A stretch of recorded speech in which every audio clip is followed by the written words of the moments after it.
हाँ जी बेटा, तो जो आपका नेक्स्ट टॉपिक है एंड लास्ट टॉपिक इस चैप्टर का, रिएक्शन ऑफ हेलोएरिन्स। ठीक है, तो यहाँ पे मैंने आपको जो आज मेन पॉइंट, जो मेन क्वेश्चन मैंने आपको कराना था, सीबीएसई बोर्ड में मोस्टली टाइम ये क्वेश्चन पूछा जाता है। तो आज जो ये कंटेंट मैं करा रही हूँ उसको प्लीज़ थोड़ा ध्यान से करना, ठीक है, समझ के करना कि एक्चुअल में रिएक्शन होती कैसे हैं। ठीक है, तो यहाँ पे सबसे फर्स्ट जो आपके पास रिएक्शन होती है हेलोएरिन्स की, वो होती है न्यूक्लियोफिलिक सब्स्टिट्यूशन रिएक्शन।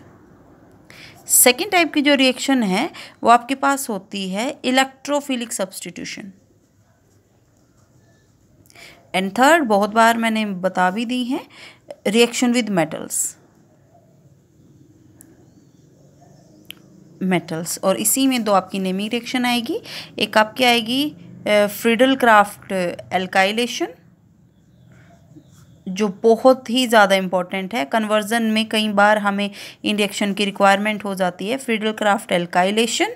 और एक होती है एसाइलेशन, फ्रीडल क्राफ्ट एसाइलेशन। तो ये चीज़ हम ब्रीफली पढ़ेंगे आज। ठीक है, तो यहाँ पे सबसे फर्स्ट मैंने आपको स्टार्टिंग में ही, जब मैंने चैप्टर को स्टार्ट करवाया था, तो वहाँ पे एक क्वेश्चन बताया था। क्वेश्चन मैंने ये बताया था कि जो हेलोएरिन्स हैं वो वेरी लेस रिएक्टिव होते हैं towards nucleophilic substitution. Why haloarenes are very less reactive बोल रही हूँ बेटा, ऐसा नहीं बोला मैंने कि ये बिल्कुल ही रिएक्ट नहीं करते टुवर्ड्स न्यूक्लियोफिलिक सब्स्टिट्यूशन रिएक्शन। ये क्वेश्चन बहुत इंपॉर्टेंट है। अब देखो, इसी में से जो इसका आंसर होगा, उसी में से दो कंसेप्ट मैं आपको क्लियर करा दूंगी, ध्यान से देखना। मैंने क्या क्वेश्चन बोला है? मैंने बोला है haloalkanes very less reactive. Nucleophilic substitution reaction, nucleophilic substitution क्या होती है? बेसिकली हमने हेलो एल्केन्स में क्या किया था, कोई भी न्यूक्लियोफाइल आया, अटैक किया पॉजिटिव चार्ज पे, यहाँ से जो आपका लिविंग ग्रुप है वो एज अ न्यूक्लियोफाइल निकल गया, और जो इनकमिंग न्यूक्लियोफाइल है वो अटैच हो गया, एंड एक्स नेगेटिव, ये लिविंग ग्रुप हो जाता है आपका। ये होती है बेसिकली, सेम हेलोएरिन्स के केस में होनी चाहिए कि यहाँ पे आपका क्या होना चाहिए, एक्स है, यहाँ से हेलाइड आयन का रिमूवल होना चाहिए, न्यूक्लियोफाइल आएगा भाई, वो ऐसे अटैच हो जाएगा एंड एक्स नेगेटिव को निकाल देगा। नहीं, ये आपके पास लेस रिएक्टिव है। क्यों होती है? यही तो रीज़न हमने, we have to find out that, कि ऐसा क्यों होता है।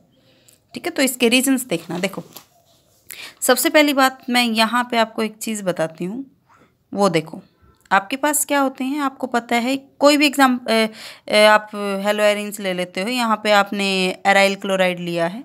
अब हमें पता है हेलोजन है भाई, हेलोजन के पास आपके पास क्या होते हैं, लोन पेयर ऑफ इलेक्ट्रॉन होते हैं। ये lone pair of electron conjugation में होते हैं with the pi electron of the benzene ring.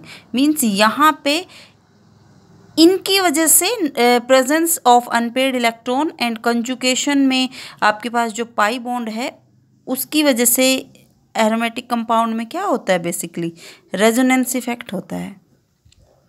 Resonance effect का मीनिंग क्या? कंजुगेशन होती है between the pi electrons and the lone pair of electron of the halogen atom. Means यहाँ से आपके रेजोनेटिंग स्ट्रक्चर जब भी आप ड्रॉ करते हो, 11th में कर चुके हो, आपका जो ये पाई बॉन्ड है ये ब्रेक हो जाता है, क्योंकि यहाँ पे जो कार्बन है, जैसे ही इलेक्ट्रॉन पेयर मूव करेगा डबल बॉन्ड बन जाएगा, कार्बन के 5 इलेक्ट्रॉन बन जाते हैं जो अनस्टेबल होता है, तो पाई बॉन्ड की यहाँ से ब्रेकेज हो जाती है, that is negative.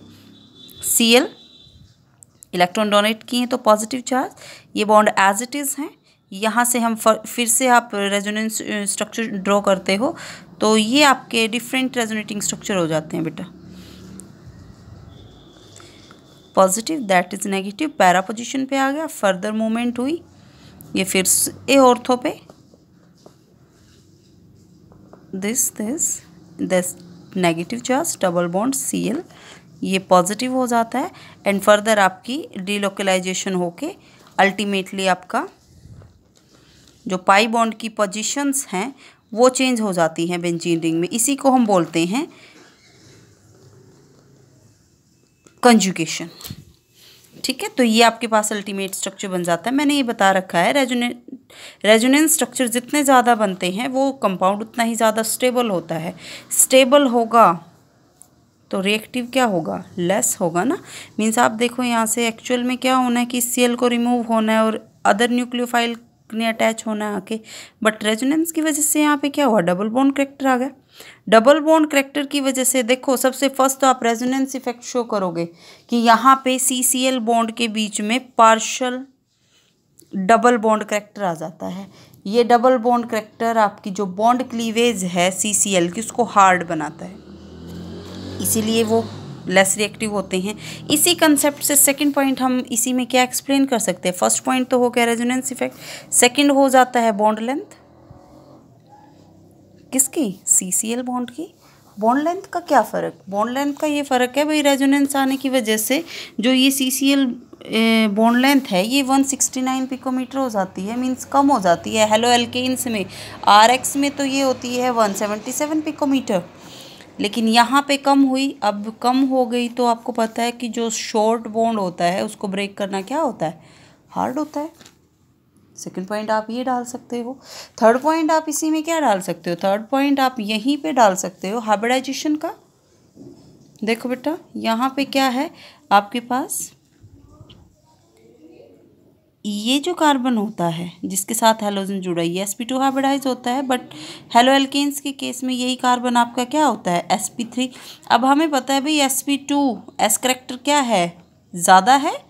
s character ज़्यादा होने की वजह से यहाँ पे क्या होगा, जो ये आपके पास कार्बन है ये हेलोजन के एटम को अपनी तरफ होल्ड करके रखेगा, उसको टाइटली होल्ड कर लेगा as compare to sp3 carbon, जिसकी वजह से अब अपनी तरफ होल्ड करके रखेगा तो इस बॉन्ड को ब्रेक करना क्या हो जाएगा, हार्ड हो जाएगा। फोर्थ पॉइंट क्या हो जाता है कि अल्टीमेटली हम ये मान भी लेते हैं कि यहाँ से आपने क्या किया, -X नेगेटिव इसको रिमूव कर दिया, क्या बना, फिनाइल कैटायन बना। भाई बहुत ज़्यादा अनस्टेबल होता है, दैट इज़ सेल्फ आयनाइजेशन जब भी आपके पास होती है, कैटायन जब भी बनता है तो वो अनस्टेबल होता है, और अनस्टेबल होगा तो जो ये रिएक्शन है ये आपकी पॉसिबल हो ही नहीं सकती। ठीक है, तो ये आप जब भी पेपर में क्वेश्चन आता है तो you have to mention these 4 points, more than sufficient. Okay, अब देखो यहाँ पे मैंने बोला है वेरी लेस रिएक्टिव। अब आपके माइंड में ये क्वेश्चन भी अराइज होगा भाई कौन सी कंडीशन है जहाँ पे मान लिया रिएक्शन तो पॉसिबल हो सकती है ना, इसने ये तो नहीं बोला कि बिल्कुल ही नहीं होती रिएक्टिव। अब वो कंडीशन कौन सी है वो आपको नोट करना है। देखो यदि हम ऐसा करते हैं, एग्जाम्पल के साथ करा रही हूँ मैं, इसको देखना। आपके पास से यहाँ पे सेम आपने लिया है बेसिकली कि एराइल क्लोराइड, आपने यहाँ पे एराइल क्लोराइड से बनाना है फिनॉल, क्लोरोबेंजीन भी इसको हम बोलते हैं। ठीक है, क्लोरोबेंजीन से बनाना है फिनॉल। यहाँ पे क्या होगा, यहाँ पे आपको इसको रिमूव करना पड़ेगा, इसको ऐड करना पड़ेगा, OH नेगेटिव ऐड होगा, Cl नेगेटिव निकलेगा। बट मैंने बोला डायरेक्ट तो यहाँ पे आप सब्स्टिट्यूशन नहीं कर सकते, क्योंकि इनस्टेबिलिटी की वजह से जो SN1 मैकेनिज़्म है वो तो फेल ही हो जाता है, उसका तो कोई मतलब ही नहीं बनता। SN2 हो सकता है, मे भी हो सकता है। तो यहाँ पे क्या होगा, आपको यहाँ पे ड्रास्टिक कंडीशन देनी पड़ेंगी। ड्रास्टिक कंडीशन का मीनिंग क्या होता है, high temperature, high pressure, acid की प्रेजेंस, कैटलिस्ट का यूज़ करना पड़ेगा। तो यहाँ पे आप NaOH का यूज़ करते हो बेटा 623 केल्विन टेम्परेचर पे एंड 300 आपके पास एटमॉस्फेरिक प्रेशर पे, H पॉजिटिव कैटलिस्ट का आपने यूज़ किया है। तो इन ड्रास्टिक कंडीशन में ये कन्वर्जन हो सकती है। तो फर्स्ट पॉइंट क्या हुआ, यदि कन्वर्जन करनी है तो हमें we have to apply high temperature and high pressure in the presence of catalyst. एक तो ये कंडीशन होगी भाई, आप जो कंडीशन है वो ड्रास्टिक कर दो। सेकंड कंडीशन क्या हो सकती है, ऐसा भी तो हो सकता है कि यहाँ पे यदि क्लोरोबेंजीन है, कोई हम like NO2 electron withdrawing group लगा दिया, ये क्या करेगा, अपनी तरफ इलेक्ट्रॉन अट्रैक्ट करता है। इलेक्ट्रॉन अट्रैक्ट करेगा तो CCl बॉन्ड को क्या कर देगा, वीक कर देगा। वीक कर देगा तो जो टेम्परेचर कंडीशन है NaOH का तो आप यूज़ करोगे ही, वो थोड़ी सी कम हो जाती है, 623 से थोड़ा सा कम आपने यूज़ किया क्योंकि इलेक्ट्रॉन विड्रॉइंग ग्रुप प्रेजेंट है। तो यहाँ पे क्या आ गया, टेम्परेचर प्रेशर तो होता ही है, साथ में यदि आप इलेक्ट्रॉन विड्रॉइंग ग्रुप यूज़ करोगे तो वो ड्रास्टिक कंडीशन को थोड़ा सा वीक कर देता है, जिसकी वजह से जो रिएक्शन है वो कम टेम्परेचर पे पॉसिबल हो सकती है। Sorry, OH and that is NO2। अब यहाँ पे देखो, ये तो हमने एक इलेक्ट्रॉन विड्रॉइंग ग्रुप लगाया है, दो भी तो हो सकते हैं, ऑर्थो पोजीशन पे भी हो सकते हैं। यदि हमने यहाँ पे यूज़ किया या हमने यहाँ पे यूज़ किया तब भी तो कंडीशन वेरी कर सकती है। तो तब तो हम वार्म वाटर डाल देंगे ओनली। इस कंटेंट में, इस कंपाउंड में वार्म वाटर डाला, आपके पास जो प्रोडक्ट है, आपको टेम्परेचर प्रेशर अप्लाई करने की ज़रूरत यहाँ पे नहीं पड़ी, क्योंकि यहाँ पे इलेक्ट्रॉन विड्रॉइंग ग्रुप ज़्यादा प्रेजेंट है। वो क्या करेंगे, इस बॉन्ड को बिल्कुल वीक कर देंगे। वार्म वाटर में डालते ही आपका पिक्रिक एसिड बन जाता है। तो ये चीज़ समझ आई। रिएक्शन को फिजिबल बनाना है तो या तो ड्रास्टिक कंडीशन अप्लाई कर दो भाई। ड्रास्टिक कंडीशन आप नॉर्मली एप्लीकेबल नहीं कर सकते तो वहाँ पे किसी भी इलेक्ट्रॉन विड्रॉइंग ग्रुप का यूज़ करो, तो रिएक्शन आपकी ईजिली हो जाती है। जितने ज़्यादा इलेक्ट्रॉन विड्रॉइंग ग्रुप उतनी ही ज़्यादा जो रिएक्शन है वो फिजिबल होती है। ठीक है, तो ये बहुत ज़्यादा इंपॉर्टेंट पॉइंट है। अब देखो, मैंने आपको ये बोला था कि इस पॉइंट से मैं आपको दो कंसेप्ट क्लियर करूँगी। देखो, न्यूक्लियोफिलिक सब्स्टिट्यूशन का क्वेश्चन तो हम पढ़ चुके हैं। इलेक्ट्रोफिलिक सब्स्टिट्यूशन भी होती है हेलोएरिन्स के केस में। मीन्स इलेक्ट्रोफाइल ने आके अटैच होना है, किसी इलेक्ट्रोफाइल को रिमूव करना है वहाँ से। इनकमिंग आएगा, जो ऑलरेडी प्रेजेंट है वो जाएगा। अब देखो, इलेक्ट्रोफाइल कहाँ पे अटैच हो सकता है भाई, वहीं पे अटैच होगा जहाँ पे इलेक्ट्रॉन डेंसिटी ज़्यादा हो, क्योंकि इन पे तो पॉजिटिव चार्ज होता है, नेगेटिव की तरफ ही मूव करेंगे ना। तो इलेक्ट्रॉन डेंसिटी कहाँ पे ज़्यादा होती है। अब देखो, नेगेटिव चार्ज रेजोनेंस की वजह से नेगेटिव ऑर्थो पोजीशन पे आया, फिर पैरा पे आया, फिर से ऑर्थो पे आया। तो इलेक्ट्रोफिलिक सब्स्टिट्यूशन कहाँ पॉसिबल हो सकती है, या तो ऑर्थो पे होगी क्योंकि ऑर्थो इलेक्ट्रॉन रिच पोजीशन है, पैरा पे होगी क्योंकि वो भी क्या है, इलेक्ट्रॉन रिच पोजीशन है। तो दो ही हो सकती हैं। तो बेटा ये रीज़न है आपकी कि हेलोएरिन्स में हमेशा जो इलेक्ट्रोफिलिक सब्स्टिट्यूशन होती है वो या तो ऑर्थो पे होती है या पैरा पोजीशन पे होती है, इलेक्ट्रोफिलिक सब्स्टिट्यूशन। अब इसके बहुत सारे हम एग्जाम्पल कर लेते हैं। मैं आपको एक ही यहाँ पे ग्राफ ड्रॉ करके करा देती हूँ, हर किसी में सेम रहेंगे रिएजेंट। क्लोरोबेंजीन हमने लिया है, क्लोरोबेंजीन में हमने इलेक्ट्रोफिलिक सब्स्टिट्यूशन करनी है। यदि आप करते हो हेलोजिनेशन, आपने क्या किया यहाँ पे, हेलोजिनेशन, Cl2 का आप यूज़ करोगे। हेलोजिनेशन कर रहे हो ना, हेलोजन की एडिशन कर रहे हो, यहाँ पे आप किसका यूज़ करोगे, एनहाइड्रस FeCl3 का। मीन्स Cl पॉजिटिव निकलेगा, एक Cl नेगेटिव। आपने जो क्लीवेज करनी है वो हेट्रोलिटिक करनी है, तो डार्क कंडीशन में रिएक्शन होगी। प्रोडक्ट क्या बनेगी, मैंने क्या बताया है, या तो बनेगी ऑर्थो, Cl पॉजिटिव या तो ऑर्थो पे आएगा, यहाँ से हाइड्रोजन को रिमूव करके, या क्या बनेगी, पैरा।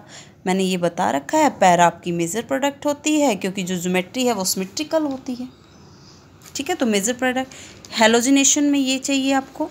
सेकंड, इसी में यदि हम करते हैं नाइट्रेशन रिएक्शन, नाइट्रेशन के लिए आप जो रिएजेंट यूज़ करते हैं वो ऑलवेज कंसनट्रेटेड HNO3 होता है इन द प्रेजेंस ऑफ H2SO4। ये भी क्या होता है आपका कंसनट्रेटेड। यहाँ से आपका क्या बनता है, OH negative, NO2 positive. And NO2 कहाँ पे अटैक करेगा, NO2 अटैक या तो करेगा ऑर्थो पे या किस पे करेगा, पैरा पे। लेकिन पैरा आपकी मेजर प्रोडक्ट होगी। ठीक है, इसी में आप करते हो सल्फोनेशन। सल्फोनेशन किसकी प्रेजेंस में होती है, ऑलवेज कंसनट्रेटेड H2SO4 की प्रेजेंस में हीटिंग रिएक्शन हम करते हैं। यहाँ से आपका क्या बनता है, एक तो बनता है OH negative plus HSO3 positive.